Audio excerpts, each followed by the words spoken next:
August 1, 1941. Bethpage, Long Island, New York.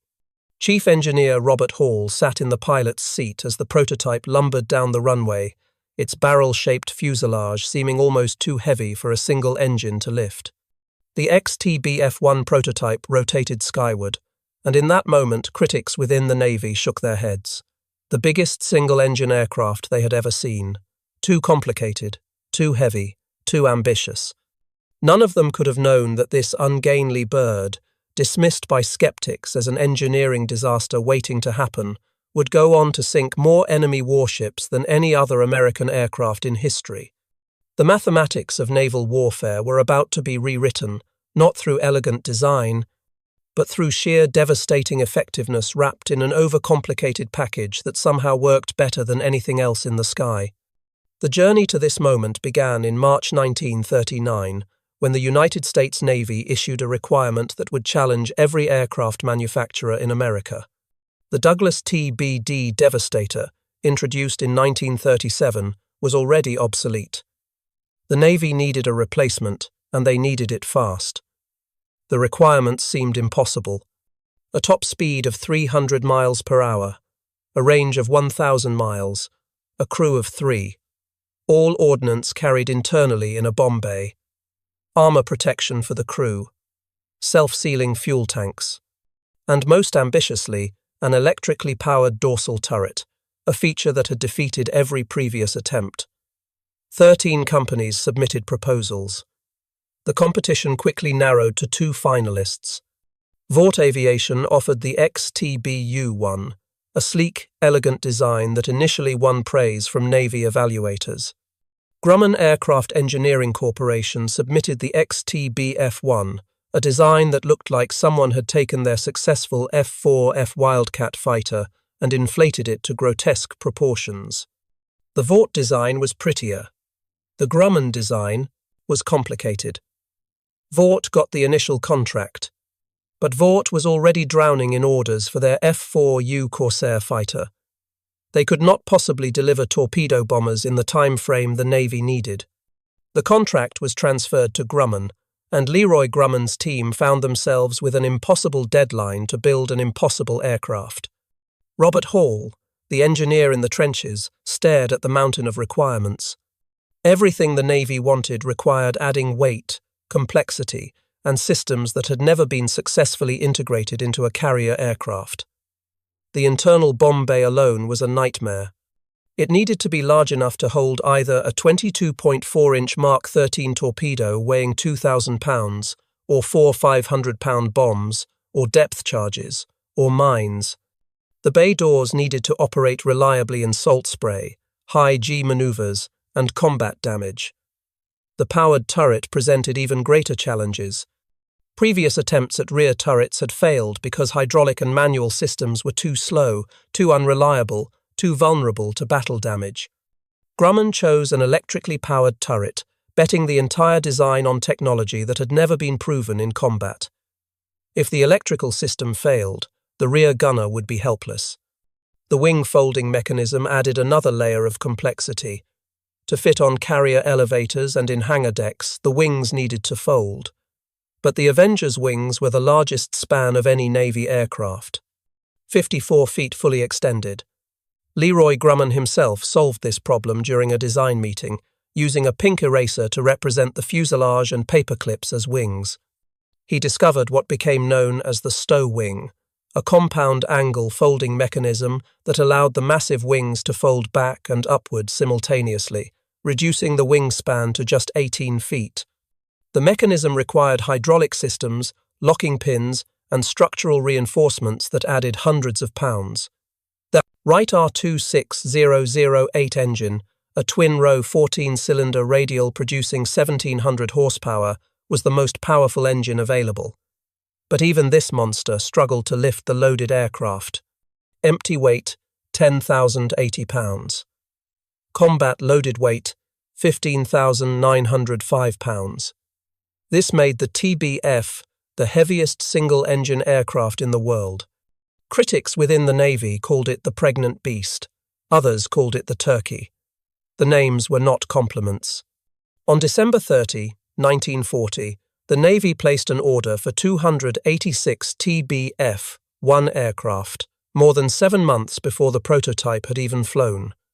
The urgency was clear. War was coming, and the Navy needed torpedo bombers immediately, complications or not. The prototype's first flight on August 1, 1941, revealed both promise and problems. The aircraft flew, but it flew like a truck, heavy, ponderous. Nothing like the nimble fighters pilots were accustomed to. The controls were mushy. The visibility was poor for the pilot, despite the high cockpit placement. The aircraft demanded constant attention, constant correction, constant muscle, but it was stable. It could carry its full load. And the internal systems, all those intricate systems that critics said would fail, actually worked. Then came November 28, 1941. The first prototype caught fire during a test flight near Brentwood, New York. Both test pilots, Bob Hall and Gordon Israel, successfully bailed out as flames consumed the aircraft. The prototype crashed and was destroyed. Critics pounced. The design was too elaborate, too many systems, too many failure points. The electrical turret, the folding wings, the massive bomb bay, all of it was too ambitious. The program should be cancelled. Grumman's response was to accelerate. The second prototype was nearly ready. Testing continued. Modifications were made. Problems were solved through brute force, engineering. On January 3, 1942, the first production TBF-1 was completed. Less than 5 months after the first prototype crashed. Less than 4 weeks after Pearl Harbor brought America into the war. By early June 1942, more than 100 TBF Avengers had been delivered to the Navy.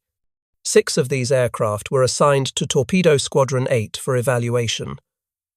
The squadron's devastators had already deployed aboard the carrier Hornet. The 6 Avengers arrived at Pearl Harbor just hours after the carriers had departed for a crucial battle near a tiny atoll called Midway. Volunteers were called for. 6 crews raised their hands. Many had never flown out of sight of land. All 6 aircraft made it to Midway Island. June 4, 1942, 07:10 hours. 6 brand-new TBF Avengers took off from Midway Island's Henderson Field, part of the first wave of attacks against the Japanese carrier fleet. The aircraft had been in service for exactly 5 months. The crews had almost no combat experience. They were flying the most complicated torpedo bomber ever built into the teeth of the most experienced carrier force in the world. The Japanese Combat Air Patrol fell upon them like wolves.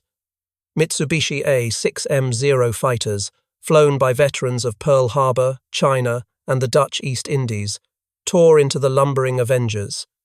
The TBF's defensive armament, a single 50 caliber machine gun in the dorsal turret and a 30 caliber gun in the ventral position, proved inadequate against determined fighter attacks.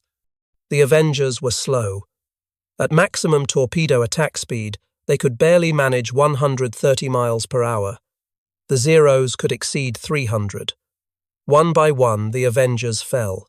Ensign Albert Kyle Ernest's aircraft took hit after hit. 20mm cannon shells punched through the wings, the fuselage, the tail. His turret gunner, aviation machinist's mate 3rd Class J. Darrell Manning, was killed instantly by a cannon shell to the chest. His radio man, aviation radio man 3rd Class Harry Ferrier, just 17 years old, was wounded in the head and wrist. The hydraulic system failed. The electrical system sparked and smoked. Ernest's instrument panel shattered. Blood from his wounded radio man sprayed across the cockpit. But the TBF kept flying. The massive radial engine, despite multiple hits, continued to produce power.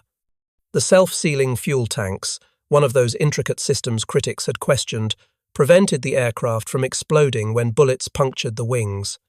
The armor plating, extra weight that critics said would doom the aircraft's performance, saved Ernest's life when cannon shells struck behind his seat. 5 of the 6 Avengers were shot down. Only Ernest's battered aircraft made it back to Midway, crash landing on the runway with 1 crew member dead and 2 wounded. Both Ernest and Ferrier survived their injuries. The young radio man would later recall the moment he realized they might make it home, blood covering the cockpit, the aircraft barely responding to controls, but still flying. The surviving aircraft was later examined by engineers. It had been struck by at least 9 20mm cannon shells and 64 7.7mm machine gun bullets. Nearly every major system had been damaged or destroyed. The Battle of Midway was hailed as a great American victory. The Japanese lost 4 fleet carriers. American dive bombers received the glory. The torpedo bombers, both the old Devastators and the new Avengers, suffered catastrophic losses. But the sacrifice of Torpedo Squadron 8 would become legendary. Of the 15 Devastators that launched from Hornet, none returned. 29 men were killed. Only Ensign George Gay survived, floating in the ocean watching the battle unfold above him. The 6 Avengers from Midway lost 5 aircraft and 9 men killed. From the entire squadron, only 3 men survived the battle. Ensign Ernest would be awarded the Navy Cross for his actions at Midway, the first of 3 he would earn during the war. 83% casualties for the Avengers at Midway. Critics renewed their calls to cancel the program. The aircraft was too vulnerable, too elaborate. The losses proved it was a failure. But intelligence officers studying the damaged aircraft reached a different conclusion. Ensign Ernest's TBF had absorbed enough damage to destroy 10 normal aircraft, yet it had flown home with 2 survivors. The electrical turret, despite the catastrophic damage, had continued to function until the turret gunner was killed. The bomb bay doors had operated correctly under fire. The folding wing mechanism had not failed despite multiple hits to the wing structure. The right engine had run for 2 hours after being struck multiple times. The aircraft was not too elaborate. It was too tough. Every intricate system, every redundancy, every backup had been designed into the TBF for exactly this scenario, taking damage and continuing to fight. The over-engineered, sophisticated Avenger had brought its crew home when no other aircraft could have survived. Production accelerated. By August 1942, dozens of Avengers were reaching fleet squadrons. Torpedo Squadron 8 reformed with new pilots and new aircraft. They would go on to earn 2 Presidential Unit citations, becoming one of the most decorated squadrons in naval aviation history. Ensign Ernest rejoined the squadron and fought at Guadalcanal, earning his 2nd Navy Cross. The Battle of the Eastern Solomons on August 24, 1942, provided the first real test of Avenger tactics with experienced crews. 28 TBFs from the carriers Saratoga and Enterprise attacked the Japanese fleet. 13 Avengers from Saratoga's VT-8 and 15 from Enterprise's VT-3 coordinated their approach. They sank the light carrier Ryujo with multiple torpedo hits. 7 Avengers were lost, but the survivors learned crucial lessons. The aircraft could absorb tremendous damage. The electrical turret could engage multiple fighters simultaneously. The internal bomb bay allowed for quick ordnance changes. The long range allowed for strikes far beyond what previous torpedo bombers could reach. November 1942 brought the naval Battle of Guadalcanal. Marine Corps and Navy Avengers played the key role in sinking the Japanese battleship Hiei, a 37,000-ton behemoth that had been crippled in night fighting. The Avengers put torpedoes into the drifting giant, proving that the complicated aircraft could kill capital ships. But the most remarkable transformation was happening in the Atlantic Ocean, far from the Pacific headlines. German U-boats were winning the tonnage war, sinking Allied merchant ships faster than they could be replaced. The introduction of small escort carriers provided air coverage for convoys, but existing aircraft were inadequate for anti-submarine warfare. The Avenger, with its large bomb bay, long range, and ability to carry radar, proved perfect for the role. The TBF-1D variant, equipped with ASB surface search radar, could detect surfaced U-boats at night or in bad weather. The large bomb bay could carry depth charges, bombs, acoustic torpedoes, and the top-secret Mark 24 Fido homing torpedo. Avengers operating from escort carriers began stalking U-boats with devastating effectiveness. The aircraft that had been designed to sink battleships was now hunting submarines. The tactics were elegant in their simplicity. Avengers equipped with radar would patrol ahead of convoys, searching for surfaced U-boats. When contact was made, the Avenger would attack with depth charges and rockets, forcing the submarine to dive. Once submerged, the U-boat's speed dropped from 18 knots to 8 knots. The Avenger would circle overhead, dropping sonobuoys to track the submerged submarine, while calling in destroyer escorts for the kill. If the submarine tried to surface and run, the Avenger would be waiting with more depth charges. If the submarine stayed submerged, the destroyers would arrive. From May 1943 to May 1945, Avengers flying from American escort carriers sank or assisted in sinking 35 U-boats in the Atlantic. British Avengers, which the Royal Navy designated Tarpon and later Avenger, added to the tally. The total submarine kills reached approximately 30 when counting Pacific operations against Japanese submarines. No other aircraft came close to this record.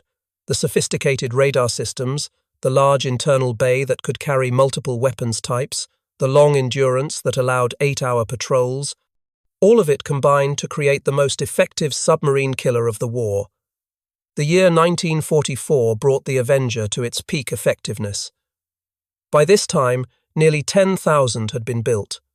General Motors' Eastern Aircraft Division had taken over most production, churning out 7,546 TB-MIS, while Grumman built 2,290 TBFs. The transition had been remarkable. When Grumman needed to focus on producing the new F-6F Hellcat fighter, they delivered a demonstration TBF to General Motors, held together entirely with sheet metal screws. This PK Avenger, named for Parker Kalon screw manufacturer, allowed GM engineers to disassemble the aircraft part by part and redesign it for automotive-style mass production. Leroy Grumman had doubted GM could build even one Avenger. Instead, GM produced more than 3 times as many as Grumman itself. The TBM-3 variant, with a more powerful R260-020 engine producing 1,900 horsepower, began reaching squadrons in mid-1944. The additional power helped offset the weight of new radar equipment, additional armor, and increased fuel capacity. The Battle of the Philippine Sea in June 1944 showcased everything the Avenger could do. The engagement, later called the Great Marianas Turkey Shoot, decimated Japanese carrier aviation. American fighters shot down over 250 Japanese aircraft in a single day. But the real test came afterward. Admiral Mark Mitcher learned the Japanese carrier fleet was retreating at extreme range. Over 200 Avengers participated in the mission Beyond Darkness, Mitcher's desperate gamble to catch the fleeing enemy. The strike launched late in the afternoon, knowing many aircraft would return in darkness. Avengers from the carrier Belleau Wood sank the light carrier Hio, hitting the Japanese ship with torpedoes in deteriorating weather and fading light. 247 Japanese sailors died when Hio capsized. Many Avengers ran out of fuel on the return flight, ditching in the ocean or crashing on carrier decks in complete darkness. Mitcher ordered every ship in the fleet to turn on lights, breaking all blackout protocols to guide the aircraft home. 80 pilots and crew were lost, but the mission proved the Avenger could operate in conditions that would ground other bombers. The long range, the reliable engines, the tough airframe, all contributed to missions that should have been impossible. October 1944 brought the Battle of Leyte Gulf, the largest naval battle in history. Over 200,000 personnel participated. Japanese forces committed virtually their entire remaining fleet in a desperate attempt to destroy the American invasion force at Leyte. The battle sprawled across hundreds of miles of ocean, involving 4 separate engagements over 3 days. Approximately 400 Avengers participated across all phases of the battle. The engagement at Samar became one of the most dramatic confrontations in naval history. 6 escort carriers, 3 destroyers, and 4 destroyer escorts faced 4 Japanese battleships, 6 heavy cruisers, 2 light cruisers, and 11 destroyers. The escort carriers, designated Taffy 3, carried Avengers and Wildcats designed for ground support, not fleet engagement.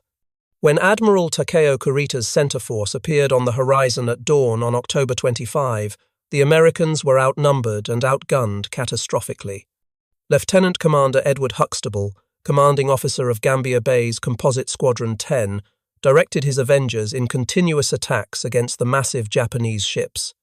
The Avengers had no armor-piercing bombs. Many had no torpedoes, having been loaded for ground support missions. They attacked anyway, making repeated runs with whatever ordnance they carried. Some pilots made dry runs with no weapons at all, trying to distract Japanese gunners and buy time for the carriers to escape. The small destroyers charged the Japanese battleships in suicidal torpedo attacks. The Avengers coordinated with them, attacking from multiple directions simultaneously.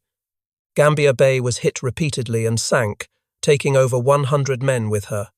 But the ferocity of the American defense convinced Admiral Kurita he faced fleet carriers with full air groups, not escort carriers.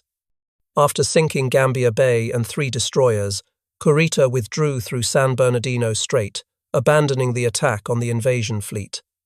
The Avengers of Taffy III had helped turn away the most powerful surface fleet Japan had sent to sea since Midway.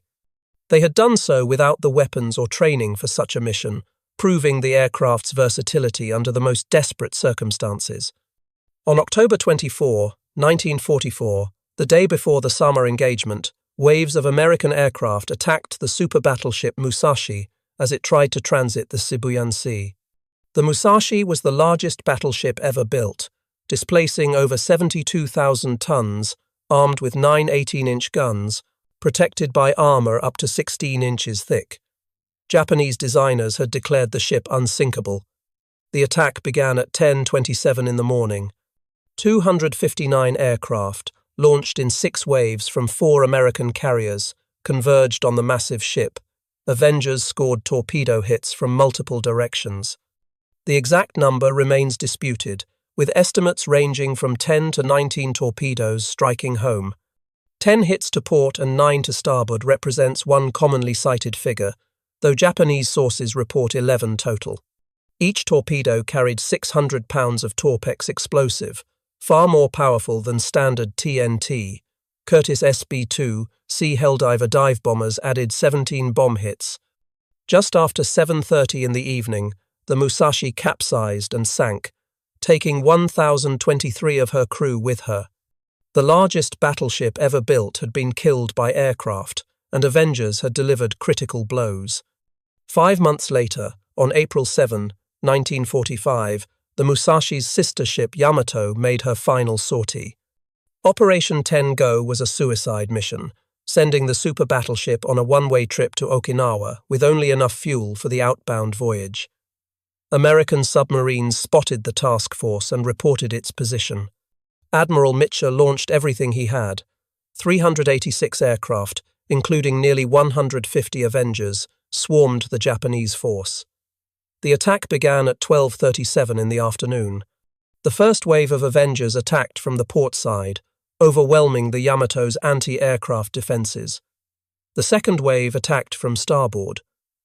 The third wave found the ship listing heavily but still afloat. The torpedo impacts continued.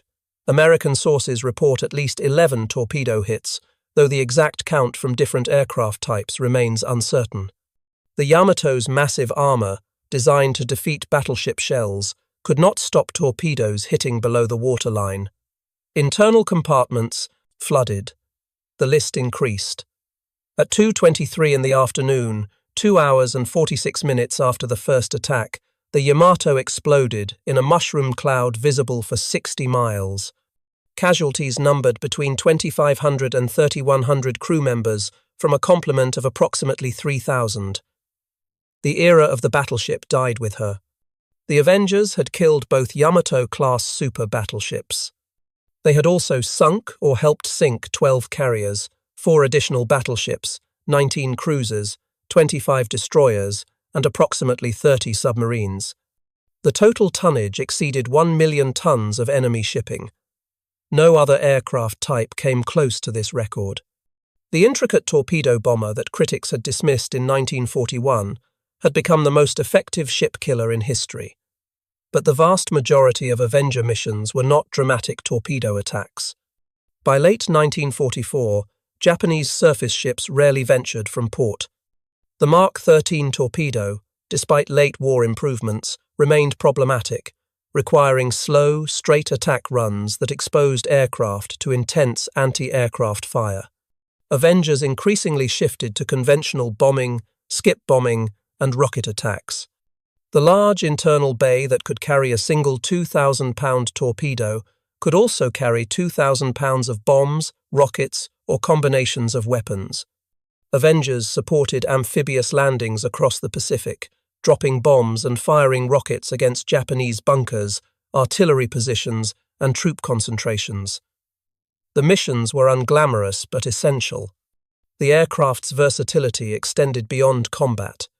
The roomy interior could carry cargo, mail, and personnel. Avengers served as air ambulances, evacuating wounded from island airstrips. They flew reconnaissance missions, mapping enemy positions. They laid mines in Japanese harbors and coastal waters. They performed search and rescue, locating downed pilots. The sophisticated design that seemed like a liability in 1941 proved to be the aircraft's greatest strength by 1945. The Avenger could do everything. One Avenger pilot who experienced the aircraft's toughness firsthand was Ensign George Herbert Walker Bush. Born June 12, 1924, Bush enlisted in the Navy on his 18th birthday, June 12, 1942, the day he graduated from Phillips Academy. He became the youngest commissioned naval aviator at the time when he earned his wings on June 9, 1943, at age 18. Bush was assigned to Torpedo Squadron 51 aboard the carrier San Jacinto. He flew 58 combat missions in Avengers, logging 1,228 flight hours and making 128 carrier landings. He participated in operations against Wake Island, the Marianas, the Bonin Islands, and the Philippines. On September 2, 1944, 19-year-old Bush was flying his TBM Avenger, named Barbara after his fiancée, from the carrier San Jacinto on a bombing mission against Japanese installations on Chichijima. His crew consisted of Lieutenant Junior Grade William White, the ordnance officer, and radioman Second Class John Delaney.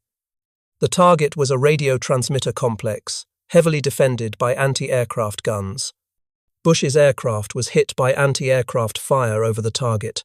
The engine caught fire. Smoke filled the cockpit. Despite the fire, Bush pressed the attack and completed his bomb run, hitting the radio facility. As flames spread through the fuselage, Bush gave the order to bail out. He headed the burning aircraft out to sea, away from the island, to give his crew the best chance of rescue away from Japanese forces. Bush bailed out at approximately 2,000 feet. His parachute deployed successfully, but he hit his head on the tail stabilizer as he left the aircraft. He landed in the ocean bleeding from a forehead wound. When he surfaced, he saw no sign of his two crew members. Neither White nor Delaney survived.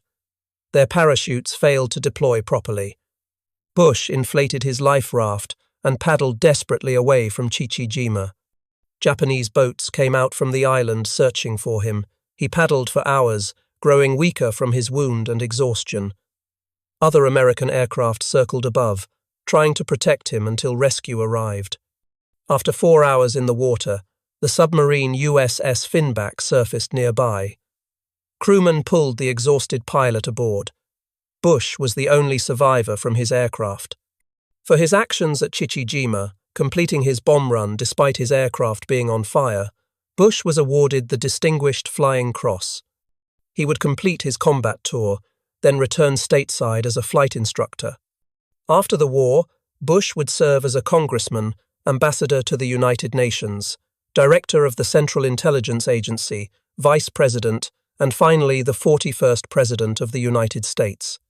In 2009, the Navy commissioned the nuclear-powered aircraft carrier USS George H.W. Bush, designated CVN-77, in his honor.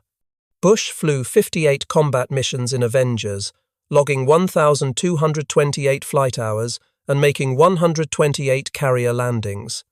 He experienced what thousands of other Avenger pilots learned. The aircraft was intricate, demanding, and unforgiving of mistakes. But when battle damage came, when enemy fire struck, when systems failed, the sophisticated design kept you alive. The redundancy, the overengineering, the multiple backups, all of it worked together to bring crews home. The statistics tell the story that critics refused to see. Nearly 10,000 Avengers delivered. Over 46,000 combat sorties flown. Total combat losses, 729 aircraft. The loss rate, 1.58% per sortie, was among the lowest of any combat aircraft in the war. Anti-aircraft fire accounted for 422 losses. Aerial combat accounted for just 47 losses. Operational accidents, mostly landing mishaps on carrier decks, accounted for 260. The elaborate systems that were supposed to fail rarely did. The aircraft that was too heavy to fight proved too tough to kill. Comparison with other torpedo bombers reveals the Avengers' dominance. The Japanese Nakajima B-5N Kate, which had devastated Pearl Harbor, was obsolete by 1943, lacking the speed, range, and defensive armament to survive against American fighters. The British Fairey Swordfish, despite its legendary status, was a fabric-covered biplane that survived only because it operated in environments where modern fighters were rare. The American Douglas TBD Devastator was slaughtered at Midway. Torpedo Squadron 8 flying Devastators from Hornet lost all 15 aircraft and 29 crew members in their attack. The Avenger, flying the same mission the same day, brought 1 aircraft home with 2 survivors. That battered TBF proved what would become the norm, survivability through robust engineering. The Curtiss SB-2 Sea Helldiver, the Navy's dive bomber, suffered constant mechanical problems throughout the war. Pilots called it the Beast, and the name was not affectionate. The Helldiver's complexity led to failures, the Avenger's complexity led to redundancy. The difference was philosophy. Curtiss tried to make an elaborate aircraft that was barely good enough. Grumman made an elaborate aircraft that was far better than necessary, then made it even tougher. Post-war analysis revealed the deeper truth. The Avenger succeeded not despite its complexity, but because of it. Every intricate system served multiple purposes. The large bomb bay that added weight and complexity allowed the aircraft to carry torpedoes, bombs, depth charges, mines, radar equipment, acoustic torpedoes, reconnaissance cameras, auxiliary fuel, tanks, and cargo. No other aircraft had this flexibility. The electrical turret that critics said would fail proved more reliable than hydraulic systems and allowed for faster tracking of attacking fighters. The Sto-Wing folding mechanism that added weight and parts allowed the large aircraft to fit on small escort carriers, multiplying the number of ships that could operate Avengers. The Sto-Wing itself represented a triumph of innovative engineering. Leroy Grumman conceived the design during a meeting, using simple materials at hand. He took a pink eraser to represent the fuselage and stuck paper clips into it as wings. By experimenting with different angles, he discovered a compound pivot point that allowed the wings to simultaneously fold upward and rearward. The resulting mechanism, called Sto-Wing, reduced the 54-foot 2-inch wingspan to approximately 18 feet when folded. This ingenious design allowed the massive Avenger to fit on the elevators of even the smallest escort carriers. The Sto-Wing became a signature feature of Grumman aircraft for decades, appearing on the Hellcat, Bearcat, Cougar, and eventually the E-2 Hawkeye. The tough construction that made the aircraft heavy saved countless lives. Avengers absorbed damage that would destroy other aircraft and kept flying. Pilots reported flying back to carriers with wings full of holes, engines trailing smoke, hydraulics failed, electrical systems shorted, and the aircraft still responded to controls. The overbuilt structure, the redundant systems, even the excessive weight, all of it contributed to bringing crews home alive. By the war's end, the Avenger had flown more combat missions than any other Navy torpedo bomber. It had sunk more enemy ships than any other American aircraft type. It had destroyed more submarines than any other aircraft in history. It had served in more roles, more theaters, and more conditions than any contemporary bomber. The aircraft, dismissed as too intricate, had proven to be perfectly engineered for everything war demanded. The Avengers' service did not end in 1945. Post-war variants continued flying with the US Navy until 1954, when newer aircraft finally replaced them in frontline service. The Royal Canadian Navy operated Avengers until 1960, using them for anti-submarine warfare in the North Atlantic. The Canadian AS-3 variant featured a magnetic anomaly detection boom extending from the rear fuselage, sophisticated electronics for tracking submerged Soviet submarines, and the endurance to patrol the frigid North Atlantic for hours. The TBM-3E and its derivatives served with remarkable longevity. France operated Avengers from the carrier Aromanches in Indochina during the early 1950s. Japan's Maritime Self-Defense Force used Avengers for anti-submarine patrol into the early 1960s. The Netherlands operated them from their carrier Carol Doorman. Brazil, Uruguay, and other nations found the Avengers' combination of payload capacity, range, and reliability perfect for maritime patrol. The elaborate aircraft that was supposedly difficult to maintain proved remarkably easy to keep flying, with many nations preferring it to newer, supposedly better designs. The TBM-3W variant pioneered airborne early warning, carrying the massive ANAPS-20 radar in a ventral radome. This flying radar platform could detect enemy aircraft at ranges far beyond what ship-based radar could achieve, providing fleet air defense coordinators with crucial early warning. The TBM-3S specialized in anti-submarine warfare, carrying advanced sonobuoys, radar, and acoustic homing torpedoes. These variants proved so successful that Avengers remained in US Navy service for 9 years after the war ended, an exceptional service life for a World War II design. The aircraft's final combat use came in 1951 during the Korean War, but contrary to legend, Avengers did not fly the last torpedo attack in history. That distinction belongs to the Douglas A.D. Skyraider, the Avengers' successor.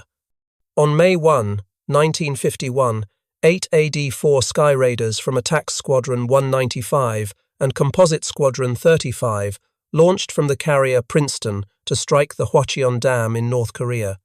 The dam controlled water flow to the Pukan River, and North Korean forces were using it strategically by releasing water to flood areas where UN forces were advancing, then stopping the flow to trap them in the exposed riverbed.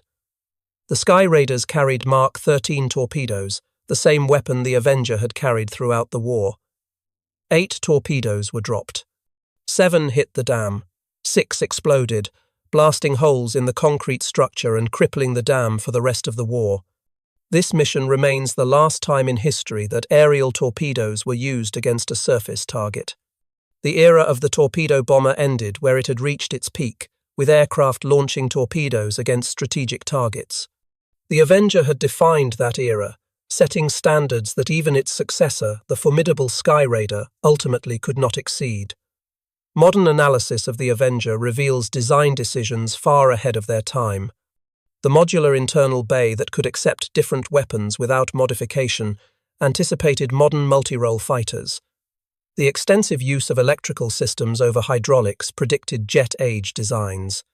The emphasis on crew survivability over pure performance foreshadowed military aviation philosophy for the next 70 years. The integration of radar, radio, and electronic warfare equipment into a single airframe created the template for modern naval aviation. William Schwendler, Leroy Grumman, Robert Hall, and the engineering team at Grumman Aircraft had not just built an elaborate torpedo bomber, they had built the future of naval aviation, wrapped in a barrel-shaped fuselage that critics called ugly. They had proven that survivability could be engineered into an aircraft through redundancy and robust construction.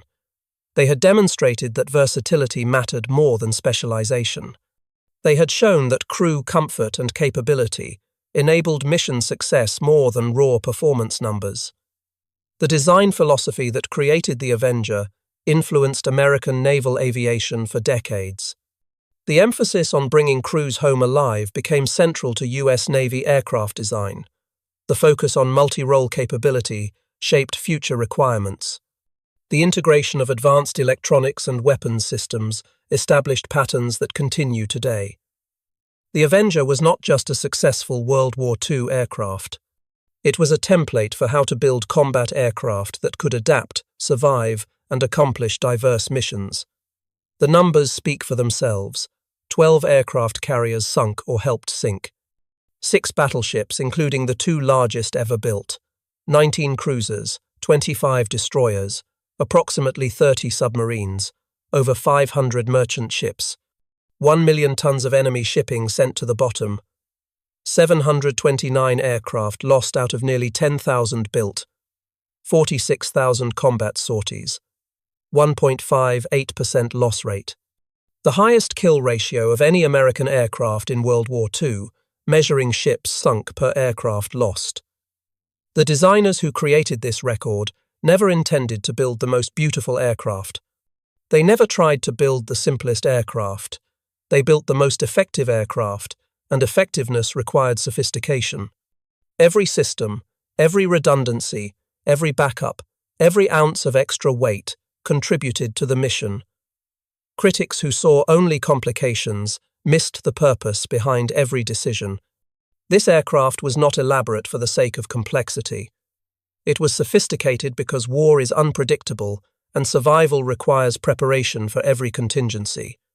The production achievement itself deserves recognition.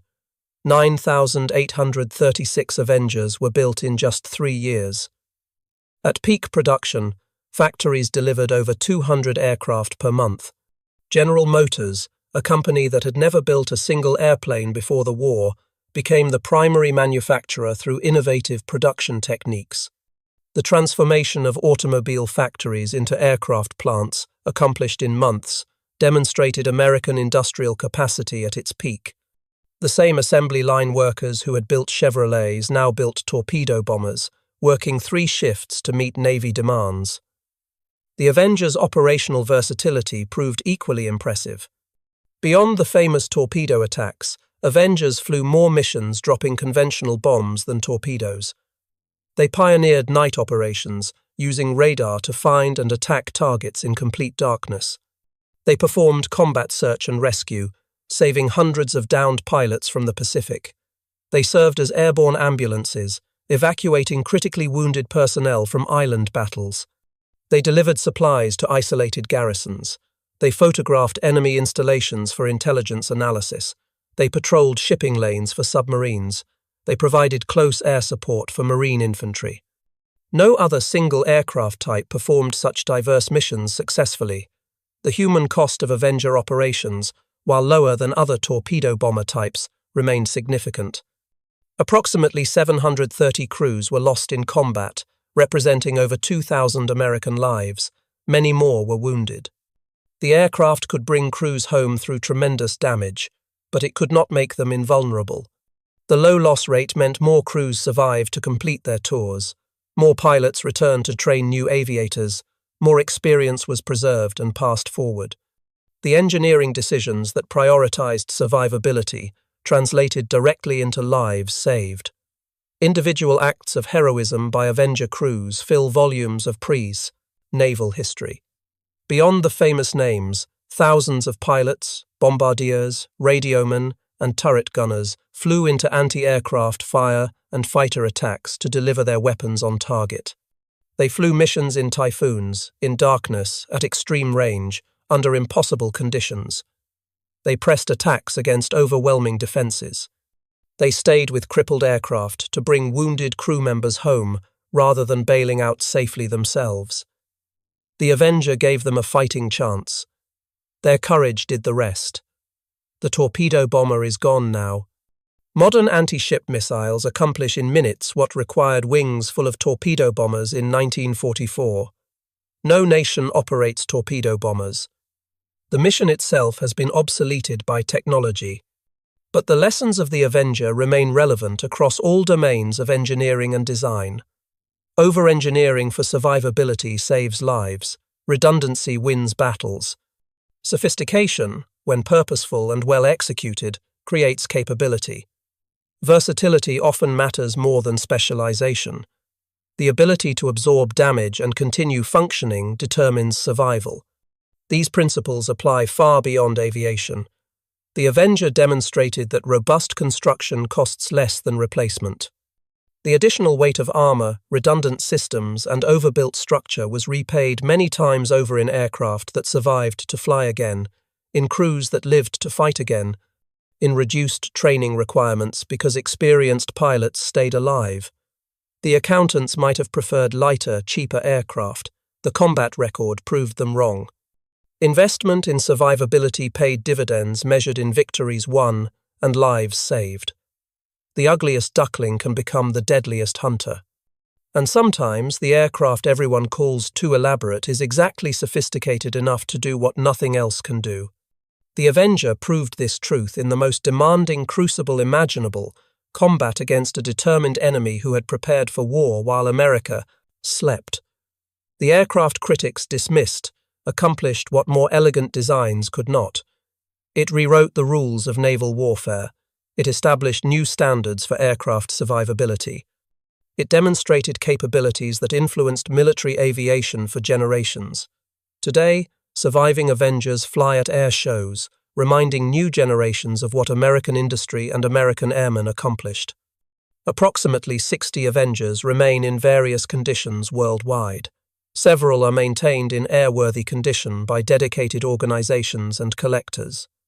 When a restored Avenger flies overhead, its unmistakable silhouette and distinctive engine note transport observers back to a time when these unlikely warriors ruled the Pacific skies. The Avenger that took off from Bethpage in August 1941, the ungainly beast that critics dismissed, proved them all wrong. It did not do so through elegance or simplicity. It did so through relentless effectiveness, mission after mission, year after year, in every role war demanded. The sophisticated torpedo bomber that should have failed instead rewrote the rules of naval aviation and sank more enemy ships than any other aircraft in history. In the end, it was not elaborate enough to fail. It was sophisticated enough to win, and in winning it brought home more of its crews alive than any other torpedo bomber ever built. That achievement, more than tonnage sunk or battle stars earned, stands as the true measure of the Avengers' success. The aircraft kept its promise. It brought them home.